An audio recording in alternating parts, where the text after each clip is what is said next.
Concurso do INSS previsto para 2024, a expectativa é que seja o maior concurso da história do órgão. Eu vejo muita gente completamente perdido, querendo começar a estudar para o concurso, não sabe como. Nesse vídeo eu vou explicar para você como começar a estudar para o concurso do INSS da maneira certa, sem perder tempo e direto ao ponto. O primeiro ponto para começar a estudar é você parar de se preocupar com aquilo que você não controla. Todos os dias eu recebo mensagem de gente perguntando coisas que não fazem sentido você se preocupar agora. Qual que é a banca organizadora? Vai ter curso de formação? Como que eu vou me aposentar lá na frente? Olha que louco. A pessoa nem passou no concurso, ela já está preocupada com a aposentadoria. Isso é muito comum, nosso cérebro faz isso, ele começa a jogar questionamentos para tirar o foco do ponto inicial, que é você começar a estudar a partir de agora. Então para de se concentrar naquilo que você não controla e que não é relevante a partir de agora e comece a se controlar no que você precisa fazer agora. Porque como eu disse, nesse momento a gente tem expectativa de edital, não saiu o edital ainda, não dá para saber qual é a banca, se vai ter curso de formação, tudo isso são notícias que a gente não tem como vincular. Se alguém está falando isso, está tentando acertar no chute, não dá para cravar isso agora. O ponto principal é expectativa de edital no primeiro semestre, prova no segundo semestre. Essa é a expectativa geral, também não é a regra, mas é o que você precisa saber para começar o seu projeto de estudar para o INSS agora. O segundo passo é você começar pequeno. Presta atenção nisso aqui, muita gente se perde. Quando você está iniciando um projeto de estudar para concurso público, não adianta você já querer estudar muito mais do que você está acostumado. Na verdade, você nem tem o hábito ainda de estudar, e aí tem gente que começa emocionado e coloca lá, vou estudar 10 horas por dia, 10 horas líquidas de estudo. Não é assim que funciona na prática. Se você estiver estudando de verdade, de uma maneira efetiva, você não vai conseguir colocar isso tudo. Inclusive, isso está fora da realidade da maioria das pessoas, então confie em mim. Quando você for determinar a quantidade de horas, coloca uma quantidade menor do que você acredita que é possível. Então vamos imaginar que você acha que você consegue estudar 4 horas por dia. Começa com 2 horas de estudo por dia e consolida esse comportamento. Você agora, como a gente está em expectativa de edital, você tem vantagem.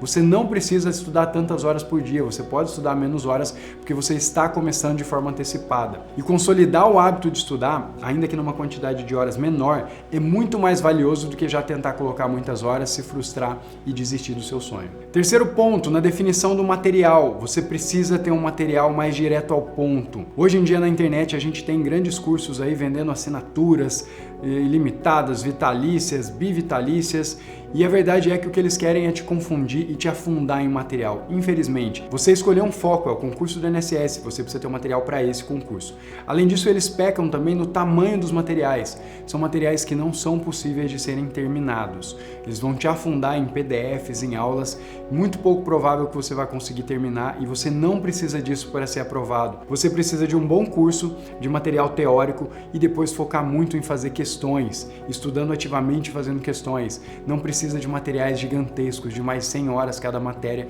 Isso vai afundar você. Inclusive, esse modelo de assinatura, na minha opinião, ele cria um problema muito grande, porque você tem todos os materiais para estudar para todos os concursos, e aí você se vê perdido, angustiado, não sabe para qual estuda, e acontece o que é chamado de paradoxo da escolha.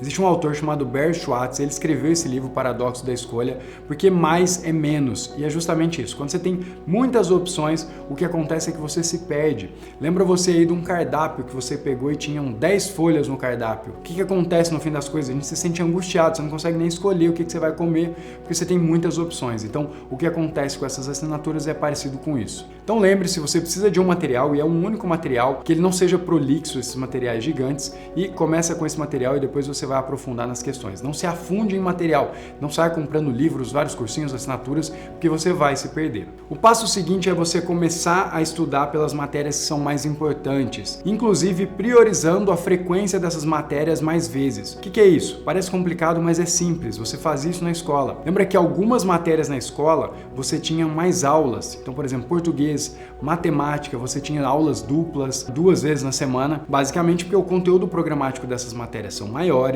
e elas são mais importantes, elas dão base para outras matérias. Isso acontece em concurso público. Por exemplo, no concurso do INSS, 3 matérias se destacam com esse perfil, que é português, direito administrativo e seguridade social. Nessas matérias você tem bem mais da metade dos pontos em jogo da prova. São matérias longas, matérias que são mais difíceis de você evoluir e que você precisa começar primeiro e estudar com uma frequência maior. Então, não é que você vai deixar de lado as outras matérias, mas você vai colocar uma intensidade, uma frequência de estudo dessas matérias um pouco maior. Agora, um ponto importante, o que eu estou falando para você é colocar essas matérias com intensidade maior. Definitivamente não estou falando para você não estudar todas as matérias. Você precisa estudar todas as matérias, algumas você vai até pegar depois do edital, mas em concurso de nível técnico, nesse perfil, no qual hoje eu sou o maior especialista, você não abandona nenhuma matéria.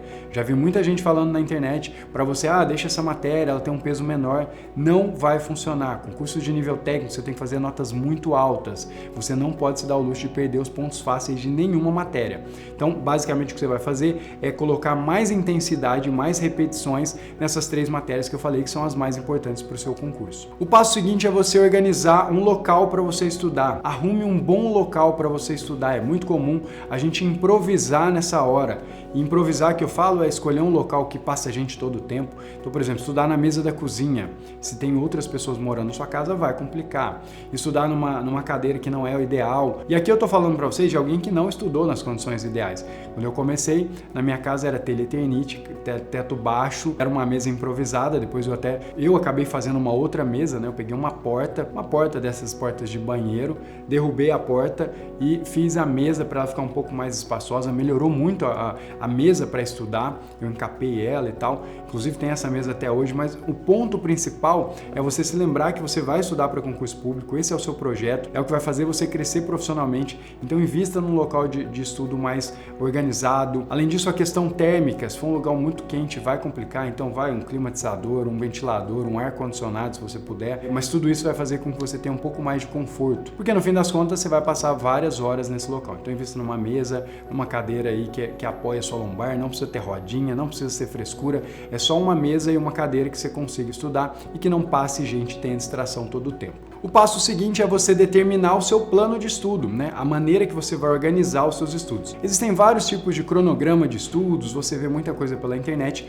O que eu acredito que é o melhor para quem tem pouco tempo e tem dificuldade de concentração e também não quer ficar com aquela angústia de matéria atrasada é a metodologia que eu criei chamada Circuito Loop. É bem simples, você vai estudar uma matéria, vai fazer um intervalo e estudar a matéria seguinte. A gente define somente a alternância das matérias, a frequência e a alternância, e isso fica muito mais fácil no dia a dia. Se eventualmente você falha, porque você vai falhar, faz parte do jogo, você não fica carregando aquela culpa de matéria atrasada. E se você quiser conhecer a metodologia do Circuito Loop, vou deixar um vídeo aqui abaixo na descrição, depois você assiste, vou colocar aqui no card também, que é um vídeo que eu explico exatamente como funciona a metodologia do Circuito Loop. A gente tem um aplicativo e isso vai tornar o seu estudo muito mais simples, mais organizado e mais eficiente. Então depois dá uma conferida. Depois de definido o plano de estudo, as matérias, já tem o material, é o momento de sentar e estudar. E aqui o ponto de atenção é: você precisa estudar ativamente.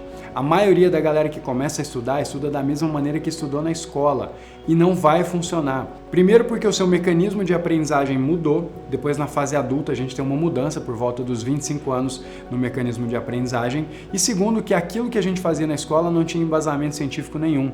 Então eu posso garantir para você que existem métodos melhores, métodos ativos de estudo. Existe um estudo muito famoso de um pesquisador chamado John Dunlosky. Ele avaliou os mecanismos de estudos mais utilizados pelos estudantes e o que ele percebeu é que a maioria dos alunos escolhe mecanismos passivos, como grifar, reler e assistir aula. E o ponto central não é que isso não é estudar, mas isso não é estudar ativamente. E se você quiser de fato evoluir, você precisa estudar ativamente. E estudar ativamente pode parecer algo complexo, mas não é. É você colocar o conhecimento que você estudou à prova. É tentar relembrar os conteúdos, realmente fazer questões, avaliar por que está certo, por que está errado. Isso é estudar ativamente. Ficar só estudando de forma passiva não vai funcionar. E eu vou fazer um desafio para vocês. Se esse vídeo aqui bater 10 mil likes, eu faço um vídeo completo explicando como estudar ativamente na prática, como é que você vai organizar para estudar de forma ativa e aumentar muito mais os seus resultados. Então se você não deu like, já dá o like e já se inscreve para quando eu postar o vídeo para você ser notificado. Tem um botãozinho para você ser notificado e eu faço o vídeo assim que bater 10 mil likes. E o último passo que eu quero incentivar você a apenas começar. Eu sei que pode parecer muito complexo, aquela insegurança,